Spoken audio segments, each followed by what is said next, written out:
مشايخنا.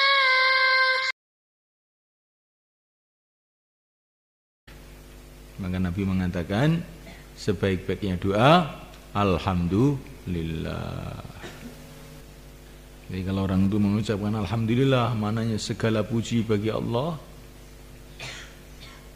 yang pantas dipuji, yang pantas disanjung adalah Allah.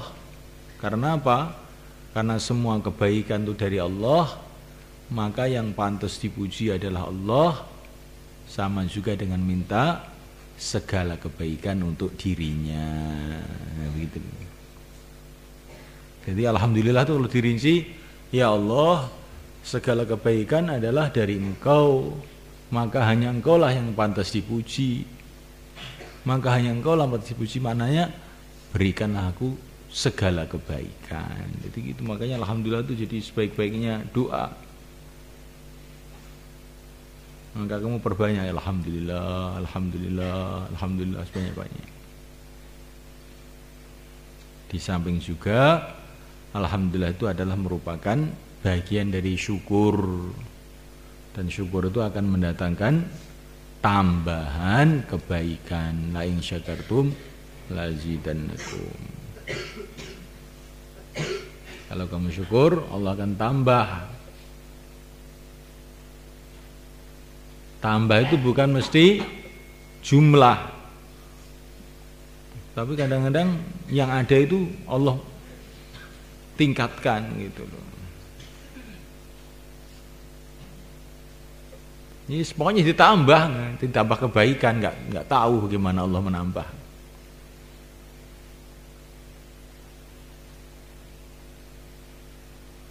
Kalau kamu punya kefahaman ilmu, alhamdulillah, nanti mungkin Allah akan tambah jumlah ilmunya, akan tambah manfaat ilmunya, akan tambah barokah ilmunya, nggak tahu. Pokoknya Allah akan tambah. Tambahannya apa? Mesti kebaikan, tapi kebaikan yang bagaimana? Terserah Allah. Jadi orang itu kalau doa itu begitu loh.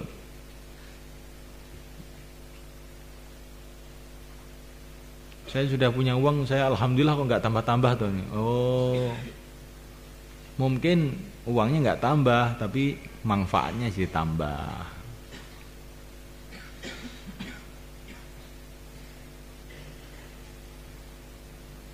Mungkin manfaatnya tetap sama, tapi masalah-masalah dimudahkan oleh Allah. Bisa saja. Kamu dapat uang 1 juta, tapi di rumah nggak ada masalah apa-apa, kan utuh jadinya. Kamu dapat lagi uang 1 juta, kemudian anaknya sakit, habis 2 juta, berarti kamu tuh nggak dapat sebetulnya, malah sudo. Ya. Jadi orang memahami rizki itu dengan pemahaman yang betul. Rizki saya itu pas-pasan, Pak. Ya pas-pasan aja kalau barokah. Sehingga Allah tidak mendatangkan masalah-masalah pada keluarga kamu. Itu kan lebih baik daripada kamu dikasih uang banyak, anaknya yang satu rewel, yang satu sakit, istrinya lari ke Hong Kong gitu. Rumahnya ambruk sampai meledek. Wes pokoknya akhirnya uang kamu yang banyak itu nggak ada gunanya. Lebih bagus, lebih enak uangnya sedikit tapi masalahnya juga sedikit atau nggak ada masalah. Ya enggak? Nah, ini kita memahami nikmat itu harus secara begitu sehingga kita ini syukur terus. Kalau memahami nikmat itu hanya tambahan yang sifatnya jumlah materi, ya kita nanti enggak tambah-tambah toh. Oh, kamu ngitungnya enggak benar ya.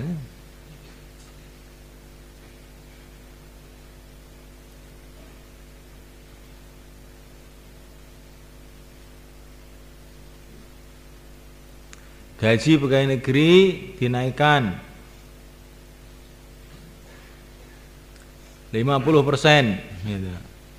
Tetapi beras juga naik 100%, sama aja dengan nggak naik jadinya.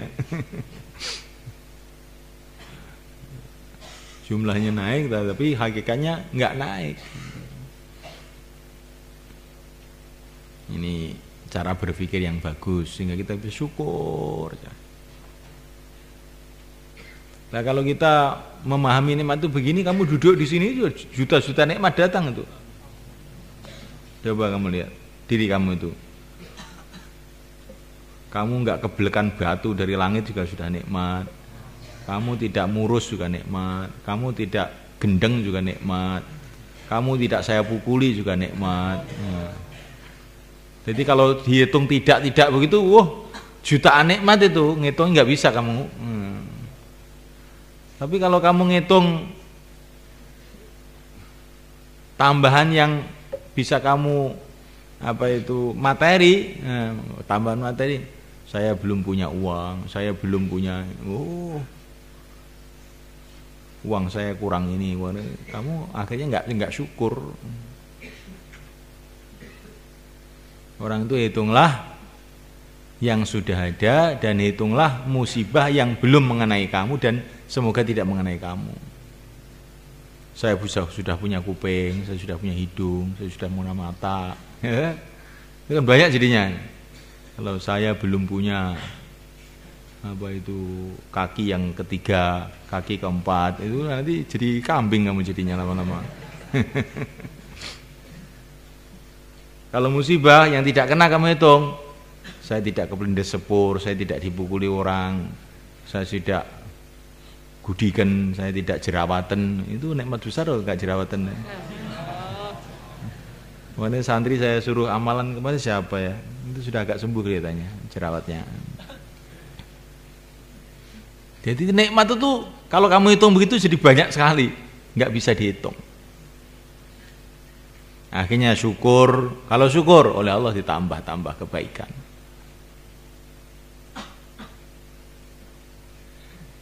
Ini sebagian cara penghitungan, karena cara penghitungan yang baik itu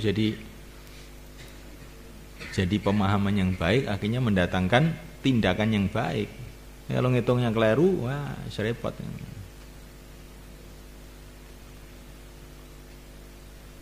Paham dari ini? Musibah yang belum datang dan semoga tidak datang dihitung sebagai nikmat. Paham? Nah.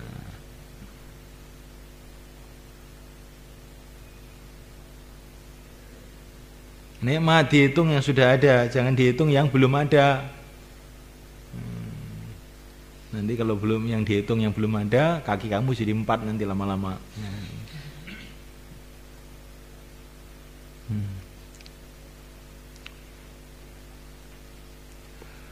Wa an Anas bin Malik radhiyallahu ta'ala anna Ummu Sulaim ghadat, bahwasanya Ummu Sulaim ghadat telah pagi-pagi ala Rasulillah, atas Rasulullah SAW, pagi-pagi menemui Rasulullah, maksudnya begitu.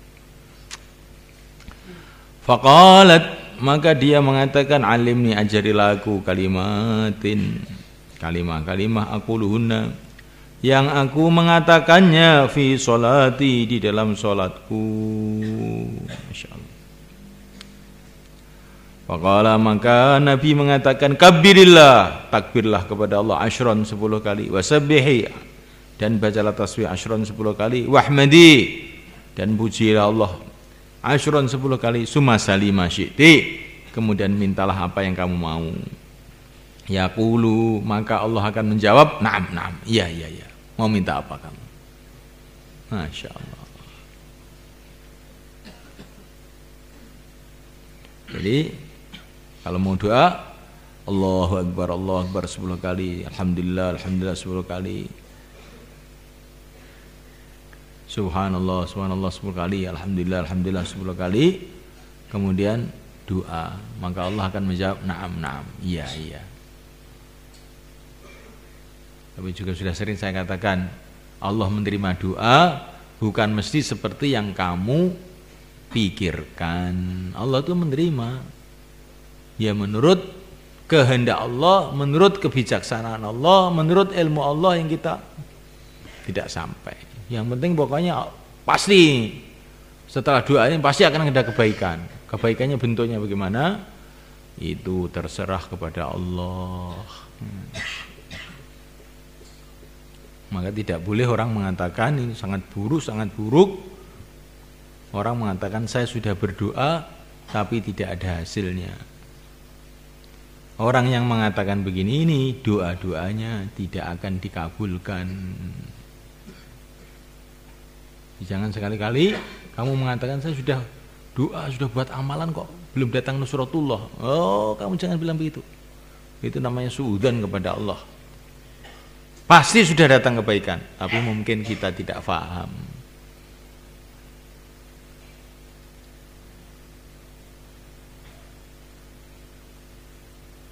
Kadang-kadang ada santri yang begini, suruh amalan ini, bikin amalan ini, biar hafalannya nanti bagus. Saya sudah ngamalkan itu Pak, tapi hafalan saya tambah hilang. Oh, kepala kamu tak cepat nanti. Itu namanya buruk sangka. Nggak boleh begitu itu. Terus buat amalan dan yakini bahwa akan datang kebaikan. Kebaikannya dari mana? Bagaimana? Kapan? Serahkan sama yang maha tahu kepada Allah Subhanahu wa ta'ala.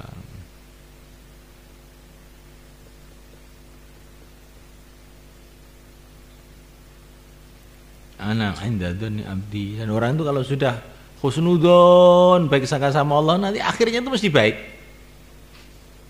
Ini sudah pengalamannya seluruh para nabi, seluruh para wali.